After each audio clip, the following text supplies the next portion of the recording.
I think this optimization can very often lead to us feeling very tightly wound, feel like if we aren't optimizing, then we are failing, which is this interesting thing that I was also reading about the other day that said it's one of the challenges with goals is that you are perpetually in a failed state until you reach your goal, which is quite something to think about. Oof. Oof, oof, oof, oof. And this, say that this again. game goes for... Say that again, because I think that's exceptionally deep. Go. You are perpetually in a failed state until you reach your goal, because you haven't arrived. Oof, I feel exhausted just hearing that. Not having arrived. God. Yeah. Oh my God. Jeez, what you just, I think you've just described my life. It's like you're constantly like waiting for something. Like, why? Hi, and welcome to the Expansive podcast. If you were a first time listener to this episode, this is quite typical for the Expansive, that we cover a lot of different ideas and content topics. Today, all the way from ritual and sacrifice and doing San Pedro in the Inca Valley and in Peru, all the way to habits and artificial intelligence and goal setting. And we cover a lot. And it's all in the pursuit of being expansive and trying to stretch our minds and challenge our ways of thinking and challenge our ways of doing, because ultimately we can't stay where we are. There's a new destination to get to, and that requires letting go of how we used to do things and how we used to think about things and how we used to feel about things.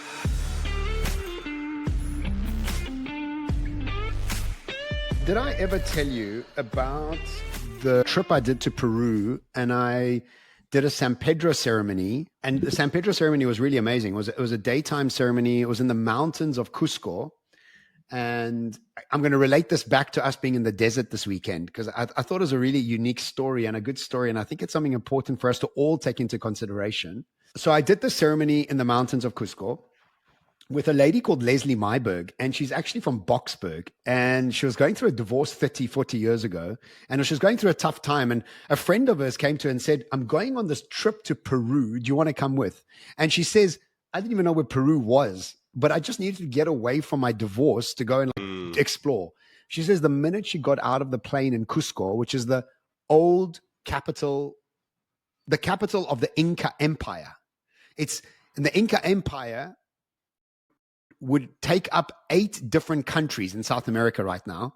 And geographically, Cusco is exactly in the center of the empire. Now think about this. We're talking thousands of years ago, right?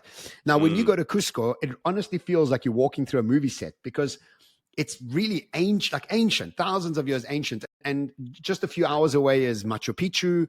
And what they've actually started to realize now, using LiDAR, they're discovering all these new cities that have been covered by forests and jungle. And so it's really an ancient civilization that Cusco is still around, and still quite a bustling town, actually.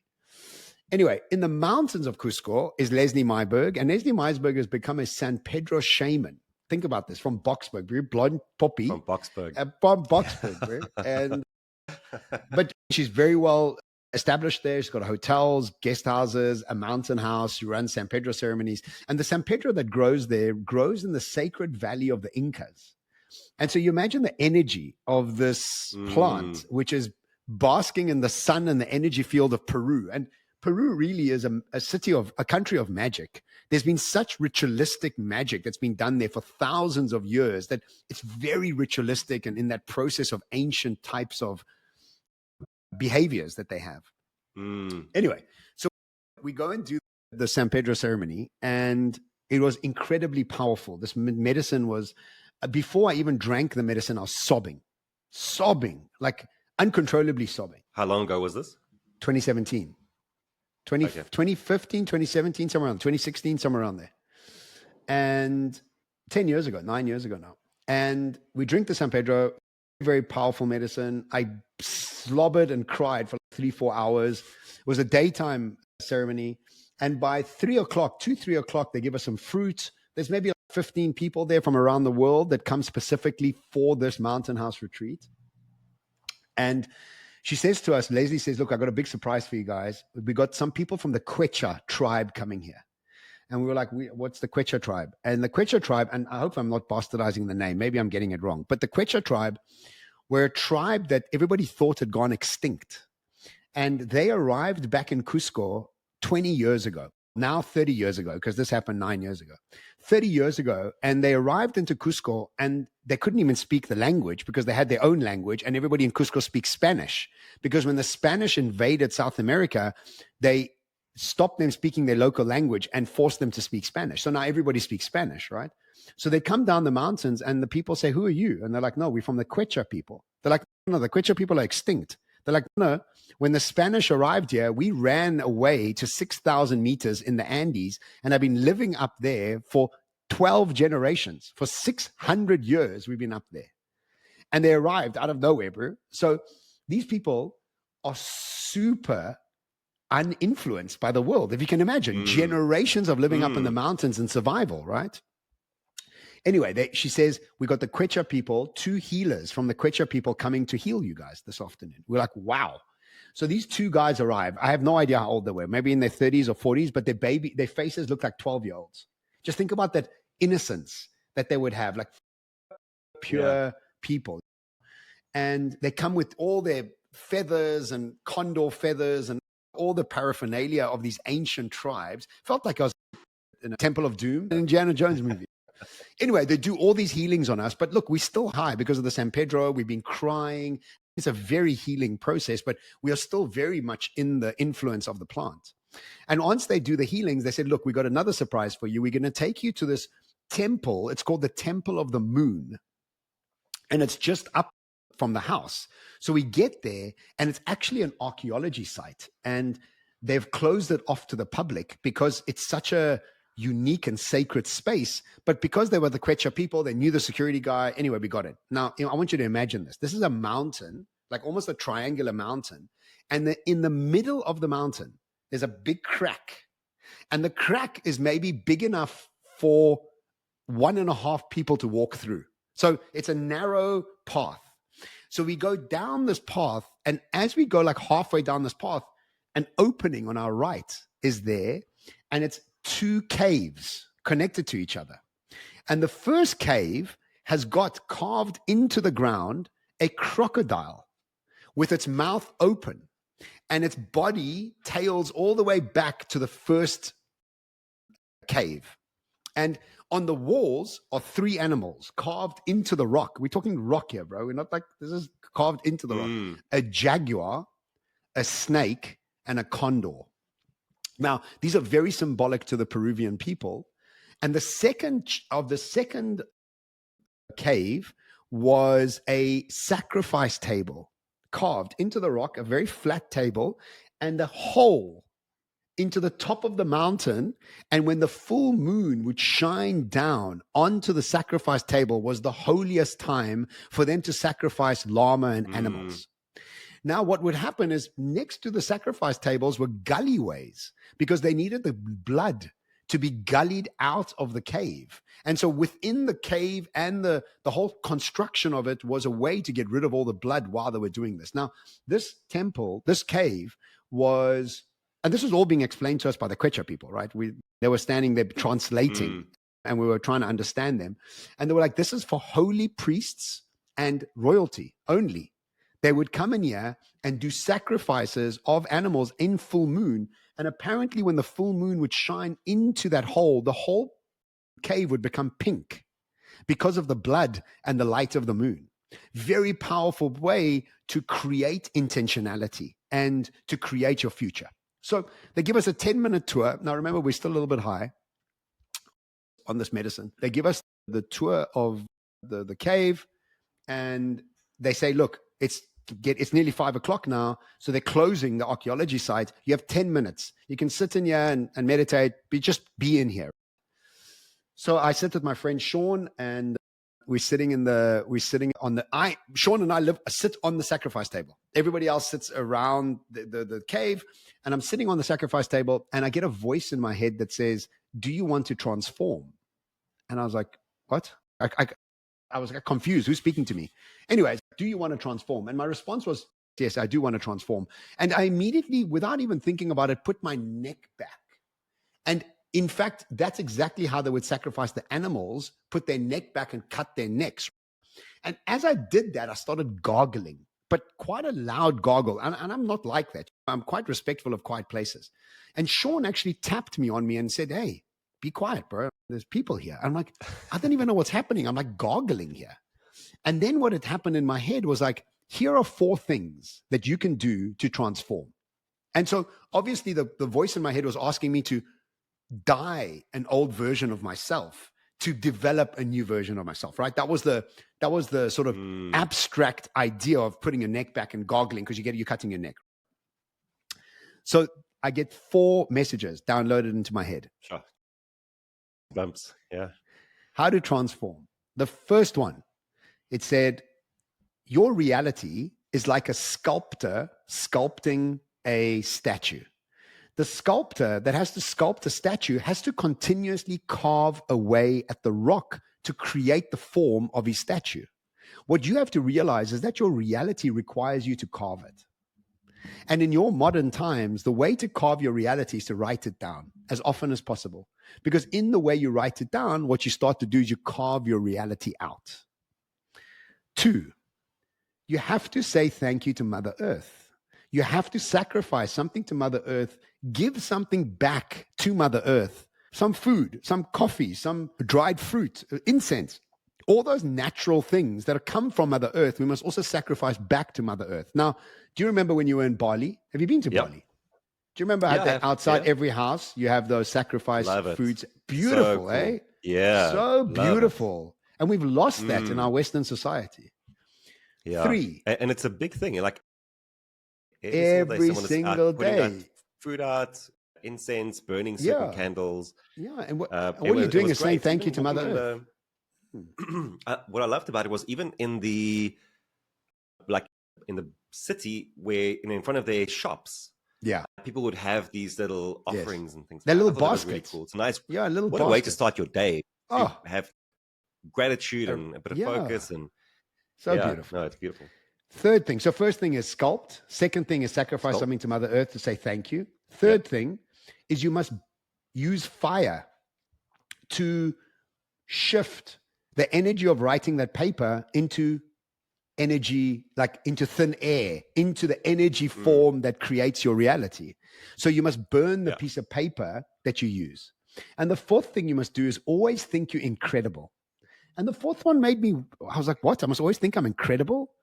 And later that evening, I was speaking to my friend Sean. I was like, this downloaded in my head. And I'm like, I'm confused about incredible. And he's like, yeah, but if you think about the word incredible, it's actually broken down into internally credible. You must always think you're internally credible so that you think you deserve or are worthy of what it is that you're sculpting into reality. So sculpt, sacrifice, burn, use fire, and think you're incredible. Now, I've been doing that every equinox or new moon, or I do it as a ritual. I write down everything I want. I put all the things inside it that I think Mother Earth would like. I then burn that. I dig a hole and then I burn it into the hole and I say a prayer and say thank you and I leave. I was doing this in Dubai about 2 years ago. My friends and I went into a mountain house and we just went for the weekend. And it was equinox, and I decided to do this while I was there. And my friend Nasima says to me, what are you doing? I'm like, I'm doing this. This is downloaded for me in this cave. I told the story. They said, she says, that's called a despacho. I'm like, a what? She's like, a despacho. I'm like, what's a despacho? She says, Google it. I Google it, bro. It's exactly a despacho. I downloaded a despacho. I had no idea. Despacho is an ancient Inca ritual. I had no idea. Okay. I was doing it for years, and it's actually a thing. Now, we go to the desert on this weekend, and a friend of mine's in the desert, and she says, Mother Earth is telling me that we don't respect her enough and we don't appreciate her enough, and she feels misunderstood and used. And what we need to do is we need to become ritualistic in our appreciation of being here as humans, living out this experience on our mothership. This is our mothership. And we do a lot to challenge her and not take into account just how powerful she is and how much she needs our appreciation. And I thought that it was such a full circle moment for me on Friday when she said that, because I was like, oh, I have forgotten to thank Mother Earth and just be more conscientious about living here and just sculpting my way through reality as Mother Earth playing the backdrop into this experience. All I can think of is someone listening to the Expansive Business podcast for the very first time, and, and they come into this and they hear about blood sacrifices and rituals. You know what? Look, there's no context for what the pod is about. I think it's important for us to talk about authenticity. And I think that I am way out there. I know I am. I make a few people uncomfortable. So I think what I do is I bring in the esoteric, and it makes people feel very uncomfortable. And I have a good friend, Villy, and he listens to the pod. Villy, how's it, bud? And he often says to me, Villy, and he says to me, John, I like you so much, even though you're so woo-woo. And my response to him was, I like you so much, even though you're not so woo-woo and you're a caveman. It's okay. Like, it's okay. So, yes. The Expansive Business Podcast. Yeah, listen, this is what the Expansive is about. When we had our book synopsis, because the book is coming out in May and we're busy with blurbs and all the finalizations of what a book requires. And part of what that blurb says, it's combining soul and strategy. And I think it's a good summation of what the pod is about. We cover a vast variety of topics, and it's because these things are interesting to us, and we go where we need to go on the pod. And I love these. I have a few thoughts on it. The first is that I think we can do with a lot more ritual in our lives. I think there was a time when it was something that was very much a part of our day-to-day, and in certain cultures it still is. I definitely think on the Western side, we've lost a lot of it. And it's such a powerful tool for helping us to be more intentional in how we live, dealing with endings, experiencing more gratitude.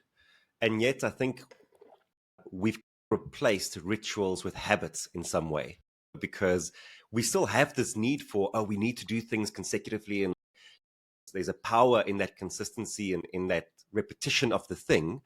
But like now we focus on habits instead of rituals, whereas rituals have a much deeper meaning when it comes to what they stand for. And so I'm personally thinking about, how do I also build more ritual into my life? I also have a few rituals that I try and get to, but not nearly enough. And I don't think it's one of the things that I've enjoyed about any sort of psilocybin journey is that there's ritual to it, and it feels sacred and special in that kind of a way. So it's worth us thinking about it. And even in the business context, is that as we are dealing with endings, the best way to deal with an ending of leaving behind an old world is to ritualize the leaving behind of it. So it's almost a demarcation.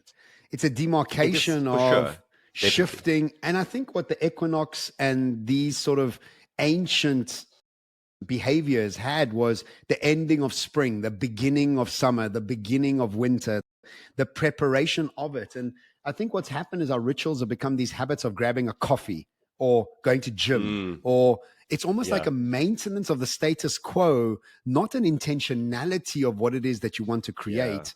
And we've lost the long-term believing into reality process. You know what I mean? And I think it's a loss. And in fact, what we decided to do in the desert is to really go and like just gather some nuts and raisins and whatever it is, just natural things, and go and dig a hole somewhere and just say thank you to Mother Earth. There's nothing wrong with that. It's not harming anybody.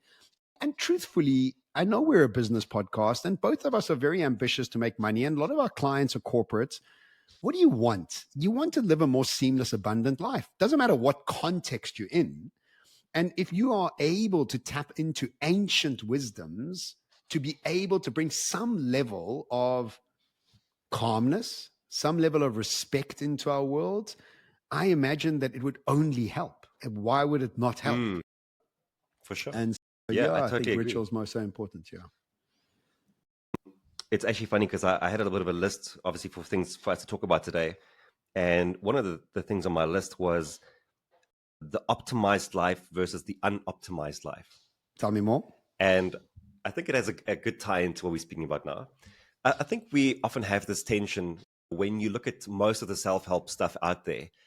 A lot of it is just about incessantly optimizing every single aspect of your life. Like, how do you get more out of your time? I watched this ridiculous thing about a dude the other day on a pod, and he's, I have 3 days in the time that you have 1 day. My first day runs from 6 to 12 in the morning, and then my next day runs from 12 to 6, and then my next day runs from 6 until 12 at night. So that means I have 3 days in a day. That means by the end of the week I have had 21 days where you've only had 7. Like over the month, like, you can't compete with me. And I'm like, dude, is that really how you want to live your life? But this extends into everything. We have a culture that is obsessed with trying to squeeze as much out of every single thing as we can.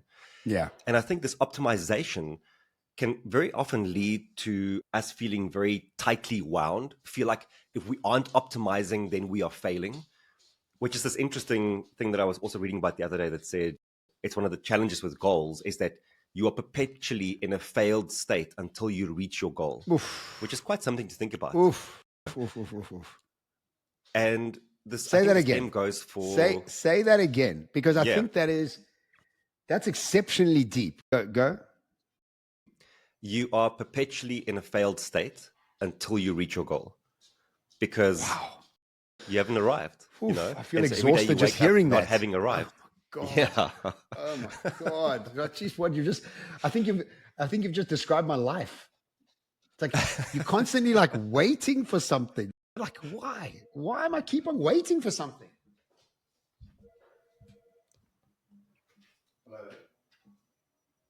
So you're in a fight, you're in a constantly failed state until you reach your goals. And the problem is, Erik, I got out of a meditation this morning and I did it's called The Alchemist. I don't know if you've got it, but I can send it to you. It's wonderful. It's an hour long and it's about alchemizing your life. And I came out and I had a booking from America in Las Vegas. And I was, and in fact, it's changed my whole mood for the day. I feel so, thank goodness. You know what I mean? But it also tells you that I was miffed for the last 4 days because something like this hadn't happened, right? Oh God, it's exhausting. Help us. Somebody help us, please. And so everywhere you turn, every podcast, every self-help book is about how do you optimize more? And how do you optimize your diet? How do you optimize your relationships? How do you hack this? How do you tweak this? And so there's this movement towards the optimized life. And then the alternative is the unoptimized life, which is that it's a lot more open. And I shared a quote yesterday that I think encompasses it, which I won't try and repeat now, but it's the opposite of the mansions and the jets and the fine tuning and the optimizing. It is the slow life and the calm nervous system and prioritizing the real luxury and your fitness, the real and luxury. Your health. Yeah. Being unhurried, being calm, being slow, being more organic. And I think there's a tension that exists between these two for most people. And I think for a lot of us, we tend to think that it has to be binary. You choose one or the other one. And what I'm finding more and more is that it's really about just the synthesis of the two. It's that you deeply appreciate the moments of calmness and slowness and unhurriedness, and that you don't wish it away, but that you also know that there are certain things that need your attention, that they won't organically just get better and improve. You need to be a bit more mindful and intentional with them, but you don't have to be mindful and intentional to the point of obsessiveness, where the obsessiveness about achieving this goal of optimizing this thing in your life actually becomes a deterrent and becomes something that interferes with the calmness and the slowness on the other side. So I think you get to have both, but only if you are mindful enough to understand the nuances and if you can approach optimizing without the obsessiveness that comes with optimizing. Do you think it's absolutely it does? Do you think that ritualizing slowness and optimization is also an important thing to do? It's almost like I get to a part of my day, it's 2 p.m. here in Dubai. By 3 o'clock, I'm not about optimization. I'm really about the slow life. And I think like in the mornings, I am about optimization. I am about 3-4 hours of really focused work, just get all the deep thinking stuff out the way. I'm deep into optimizing. I'm outsourcing. I'm speaking to different suppliers. I'm like the whole bunch of range of things going. Briefings are happening.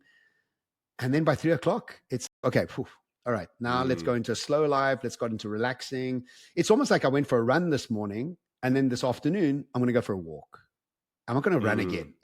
There's a different type of approach. And I like that. I think to have a ritual that snaps you in and out of each section, which I'm finding more and more meditation to be doing for me, like energizing meditations in the morning and more relaxing meditations in the evening. Yeah, I think that's a good point. And that's what I'm saying. They coexist in your day if you can set your day up like that. Yeah. And I'm also like, from my point of view, my morning between 5:30 and 8 is just mind and meditation. Yeah. And I used to try and get exercise into the morning. And I've realized recently I'm not getting that right. I'm being very inconsistent with my training. And the reason is that I actually don't want to exercise in the morning. I actually want to just be still and start in a slow kind of way.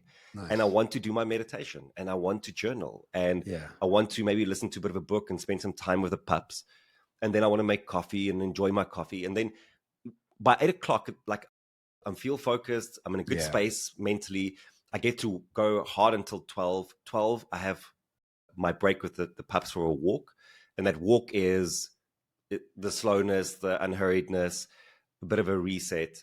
1 o'clock to 3 o'clock is meetings, and then 3 o'clock I go and train. And so training has now become how I close off my day. Nice. And that's so cool. They all coexist. So you don't have any meetings in the mornings? I try to put all my meetings in the afternoon as much as I can, because I find that in the mornings, that's when I'm at my most creative. So why would I take my creativeness and move it into a meeting? That to me is... So as much as I can, depends on the meeting. I can't always get to it. Depends on the meeting. Depends on the meeting. Depends on the meeting. Yeah. If a big client wants to meet at 8 o'clock in the morning, I won't say no to them. No, exactly. Sure. Sorry. We're in divine meditation need to write this time. Email. Yes. So I try to just optimize my creativity in the morning as much as possible. So when I can have that space for creation and writing. Do you remember 10 years ago, or even maybe 8 years ago, the hustle culture was such a big thing? Gary Vee was on it. Everybody was hustle, got to move. And I think there's been a backlash to that. And it's the same as the backlash to fast food, to slow food, fast fashion, to slow fashion, to hurry up, to take it easy. And I think there's been a maturity around it in some circles. And I think it's the more immature cultures that are still in the hustle mode. It's almost it's a level of immaturity, to be honest. I've said this before, I think on the pod, and maybe I've mentioned to you in private. I was at an airport. Obviously, I'm at an airport all the time. But I was once on a trip, and this guy was wearing a Louis Vuitton tracksuit, top to bottom, which firstly is the naffest thing ever. If you wear a top to bottom Louis Vuitton, you're a chop. Anyway, but there he is standing and getting totally irritated and impatient. And I thought to myself, dude, you've lost, you're measuring the wrong thing. You've spent, I don't know, an unforeseen amount of money on this tracksuit that you're wearing to fly, pretending like it's just another tracksuit that you wear or whatever. But the real luxury of patience, calmness, and managing your nervous system is really where the luxury lies, but you're losing your shit in your Louis Vuitton. And I just thought, you know what? That is the perfect picture to show you that you're measuring the wrong things. You're not measuring the right things, dude. So yeah, it's cool. Funny. People lose out on that. Okay. Listen, I have 2 more topics. How much time do we have to go? Should we go? We have as much time as you want, son. The next 2 topics are a bit more business focused. The first one is I want to touch on something that you said in a video recently. So you made a video about, it was your response to all speakers asking you how to be a speaker, which the default response should actually be just don't be a speaker. Like, it seems very glamorous. It's a tough job. That should be your first. That was the only first part that was missing. But then you gave some very good advice. you said be authentic, be unique. But then the third one, which I find was quite interesting, was you said, don't worry or obsess about speaker bureaus. Do you want to quickly just recap for people what that was about? And I'll tell you where I'm going with it. I've listened to a lot of speaking bureaus owners speak at conferences. And I'm obviously very good friends with many of them, like Gotham and Gail and Paul. And these are all Marie Gray. Like, I'm friends with them. I've been working with them for 10 years. So I know their story and I know their spiel. And at the National Speakers Association in America, they said that you got it. And look, there was a lot of new people there and a lot of veterans, but a lot of new people. And they said, look, stop bugging us agents, because just by being on our books, it doesn't mean you're going to get booked. In fact, it means nothing. There's just far too many people that are seeing speaking as a way to, I don't know, some people think it's an easy thing to get up there and talk a story, and it really isn't, because it's a hard thing to be unique. And when I said be authentic and be unique, that already takes 90% of them out of the game. So the idea is that agencies don't want any new speakers. Agencies want to pick up somebody that has already got a track record, that has already got momentum, that has already got a following. That's when it becomes a partnership with the agent. But I also hear from a lot of people that ask me about how do I start speaking, is which agency should I get hold of? And my response is none. Don't get hold of any. Don't get hold of any. Don't do it. You're not going to get any luck. In fact, you're going to irritate them. Build up your own popularity. Share consistently online. They will find you. And one of the ladies at NSA said, Bureau will find you when you find yourself. That's good. And I was like, I also think that the paradox here is that usually in the beginning, when you really need them, they don't need you. And then when you get to a point where you don't need them, they want you. Of course. So that's one of the paradoxes. Yes. Out of interest, like, how much of your business do you think comes from bureaus, percentage-wise? It's such a good question. I wish I knew more specifically, but if I had to take a guess, I would say 40% comes from bureaus. Oh, really? That much? Yeah. Okay. I'm surprised. It's increasing. And you know why? It's because I have more and more relationships with more and more bureaus. Yeah. I must be linked to, I got a bureau in Madrid. I got a bureau in Dallas. I got a bureau in London. I got 3 bureaus in South Africa. I got a bureau in San Francisco. I've got a bureau Gotham. Gotham's another bureau. He's in India and Dubai. So there must be like 8 or 9 bureaus that my relationship grows with them. And so they're putting me more forward more often. So that's growing. Yeah. Okay. Yeah, that's a good number. I think very often for busy speakers, like they might even be at like 20%. And I think that's still a pretty good rate. But the reason why I wanted to touch on this is because I think where that question comes from is that people are looking for the easy way. Of course. That when you think of a speaker bureau, you think, oh, I get my name on there and they book me, and from there on I get made. I guess it's the same as joining a modeling company.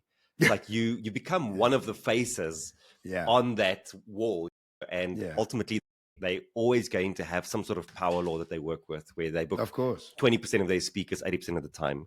Yeah. And I watched that video and I thought, there's no shortcut. There's no getting around the work that needs to be done. And even if you look at someone like yourself, who's now 40% of your work might come from bureaus, that is years of cultivating relationships. That's years of finding yourself. That's years of doing the work, years of being on stage, doing good jobs, and getting to the point where they get to see you in action and they approach you instead of you approaching them. That's right. When you think of those 8 bureaus, how many of them did you reach out to versus they reached out to you? 50% maybe. Because also what happens is when you get your brand out there, clients tell the bureaus to book you. And that's what happened with GDA. But Singularity, I approached. But Gotham, I approached. But Mina approached me. So I think it's a 50-50 scenario. Both. Yeah. It's a 50-50. What is your experience with bureaus? Sure. My bureau work must be probably 10 to 20%, Okay. I'd say. I would say I well think done, where I've, Derek. That's fantastic, yeah, bro, that you've built yeah. it up. Well, But look, you are so consistent, I though. haven't, yeah, I haven't pursued bureaus enough, I think. Right. I do think I can do more in building relationships in those Yeah. areas. Yeah. And I am building a bit more relationships, especially in Dubai now as well. Yeah. But I've been very Thanks to who? fortunate. I think that I've had Wait. Let's just very, stop here for a well, second. Thanks to thanks who? to What? who? Let's give a round of I'm applause. thinking. Carry on. I'm more than happy to open those doors. Yeah. Yeah, so thank you for that. And I think I've been fortunate that I've had very big clients. So even if I look at my roster, I don't have a lot of clients, but I have a lot of big clients that pull me in for many talks and many events. Yes. Says a lot about your quality. So it's different. Yeah, I'm always happy when I see a repeat client come through. Of course. But I just thought it's interesting, it's not that keynote speaking is more different than other professions or more difficult than other professions, perhaps, but it's worth reminding yourself that whatever you are in and whatever you are trying to achieve mastery at, it just takes the reps, it just takes the effort. And on top of that, the person with the best marketing wins. And the more you market yourself, the more they'll see you, the more they'll want to work with you. It doesn't start with you being like a nobody and then hoping that people are going to represent you and offer you shortcuts to get to success. But even So I was speaking just to, thinking about that. yeah, it's a very good point. But even like I was speaking to Richard again about his new book that he's bringing out. I'm like, so what's your marketing plan? I don't have one. I'm like, what? How'd you not have a marketing plan, dude? Like, a biggest part of this is like launching and like how many the effort that you and I are going to put into the Expansive book and the launching of it. It's a lot, bro. It's a lot of movements and efforts and Richard, I'm sure you're listening to this. So I love you, bro. I think you're amazing. I often say, like in a restaurant, what you need is a old Jewish man in the back, making sure everything is parat and right and focused and money saving. And it's very that meticulous accountant. I see like the 60-year-old, or what can we call him? Shlomi. And in the front, what you have this very loud American brash. Wow, hi everybody, have some tequila. And so you actually need both when you're writing a book. Think about it. And when you're researching a talk, you need that very fastidious behind the scenes, but you also need to be loud up front. So it does take a lot. It does take a lot. Dude, at the end of the day, the biggest companies in the world spend billions on marketing themselves. Yes. They don't get to a certain point and go, oh, we don't need to market ourselves. Like, we're big enough. Everyone knows us. Coca-Cola spends billions on marketing their product, billions on building their brand. If you look at the biggest personal brands in the world, they have the most clickbaity, hooky type videos. Tony Robbins. Because they know that Tony Robbins, Alex Hormozi, Layla Hormozi, you name the brand and it's there. And why? Because they know that this is just part of the game that you have to play. And if you don't want to play the game, then guess what? You don't get to play the game. So there's that. That's it. Exactly. All right. I have one more thing that I want to share. And this is a business podcast after all. And what would it be if we could talk about artificial intelligence? So the last thing that I wanted to quickly touch on was, I don't know if you've seen this, but Anthropic released their economic index. So for those who don't know, Anthropic is the company behind Claude. They are obviously in opposition to ChatGPT and Llama and all those kind of guys. But they've released this economic index, which is them tracking the impact of artificial intelligence on work. And obviously it's going to shift how things happen moving forward. And I thought it was just interesting, some of the insights that they had. Because what they are now able to do is to see exactly who is using Claude for what sort of use cases, and over millions and millions of iterations. Now they can give us a good idea of what's happening in the world of work with, at least with Claude. So the first thing is they said that what they're seeing is that AI is augmenting jobs and not automating jobs.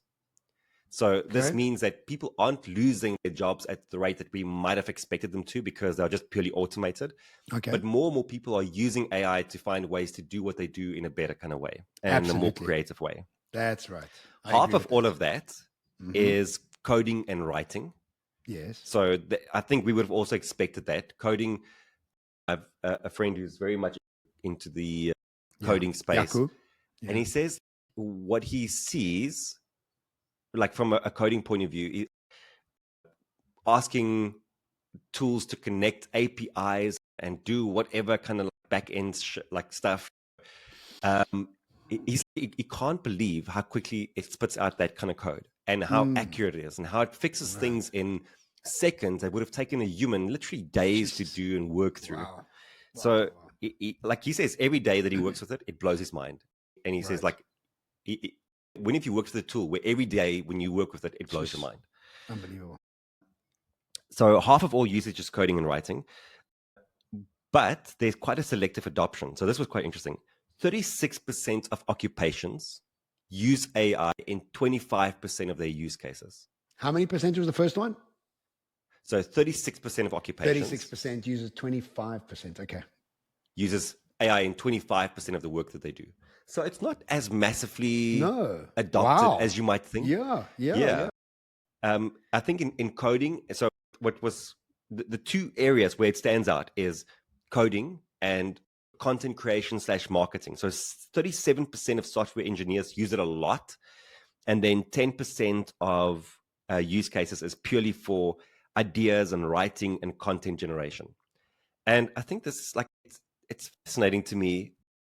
Obviously, the physical labor stuff, there's almost nothing. So they had forestry and farming and all these sort of types of jobs, zero impact, zero adoption of it in those areas. But obviously, we've seen the writing side of it, the generation side of it, people are using that aspect of AI a lot. So it's just interesting. We always think that these things are going to change the world in a quicker way than it might actually end up changing the world in. And it's definitely happening, but it just tells me that we don't have to freak out as much as we are freaking out. People they can just calm down. There is time. You can figure this out. There's enough. Like you don't even have to use it in like weird and funny ways. Just start using it for writing and content generation. You're already on par with what most people are doing. I agree. Two things though. Technology is not a threat until it is. Yeah. Everything has got a deceptive phase. And then all of a sudden, when it all clicks, it clicks quickly. You know what I mean? So yes, don't be panicking, but also realize that it's ultimately going to change everything. So it might be slow, but it'll be slow until it's very quick. Don't panic, but don't do nothing. That's yes.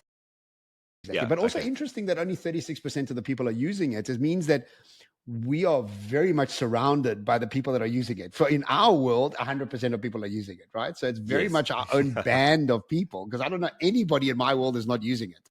It would be ridiculous if they weren't using it. What is that quote? The future has arrived. Yeah, it's unevenly distributed. There we go. It's unevenly distributed. And that's so true, eh? Yeah, you go to some parts of the world and really it's not being used. Yeah. And that's also a good thing to take into account. I actually forgot my last point, but it's interesting to know that, here's my last point. Did you see there was a new Chinese AI that just got launched that's better than DeepSeek? The new one. I think it's called Kimi. Yeah, I think it's called Kimi something. It's like faster, cheaper, and more. Come on. Like what? You just can't keep up. You cannot keep up at the speed and rate of it. And I've got an investment partner in our crypto world, and we do a weekly investment meeting, and we were deciding that meme coins, we just lose money on meme coins. We don't understand meme coins. We try to understand meme coins. We can't. So we made an executive decision to move all the meme coin investments into AI agent investments. That was 2 days before DeepSeek got launched, and it took $1 trillion off NASDAQ. And we messaged each other laughing. We're like, what? Like, we thought we were putting our money into something safer, and now all of a sudden we got tanked again. We're like, it was a comedic, actually. Yeah. So welcome you to just the end can't of keep certainty. Up. Yeah. Yeah. Well done. Do you know somebody who gives a talk called The End of Certainty? I've heard this before. I do. Yeah. Can they book you somewhere? It's a very good talk. Is it a good talk? I've heard it's a good talk. It's a very good talk. It's a very good talk. I've only heard it's a very good talk from you. But anyway, I'm sure you're not and biased. the thousands of people online. Thousands. Thousands. Yeah. I think it was a dozen or so, but thousands. Yes, thousands of minds that you impacted. A dozen might be playing it. We can find somewhere between 2 a dozen and 1,000. 2 dozen. I'll be happy with that. 1,000, a dozen and 1,000. Somewhere in the middle. I'm happy with that. We'll stop at 600. 600. 600 people shared how amazing your talk was at Suits and Sneakers. No, in fact, I wasn't the only one who actually said that. Somebody else said it to me that, geez, you got so many comments about that talk. I was like, yeah, that's really amazing. And it was actually a topic of discussion. We were surprised because that's never happened before. So congratulations. Well done, man. You're tracking it. All right, pal. Nice one, my man. Okay, bud. Yeah, thanks. And to you. Thank you. I'll chat to you later. Ciao. Bye.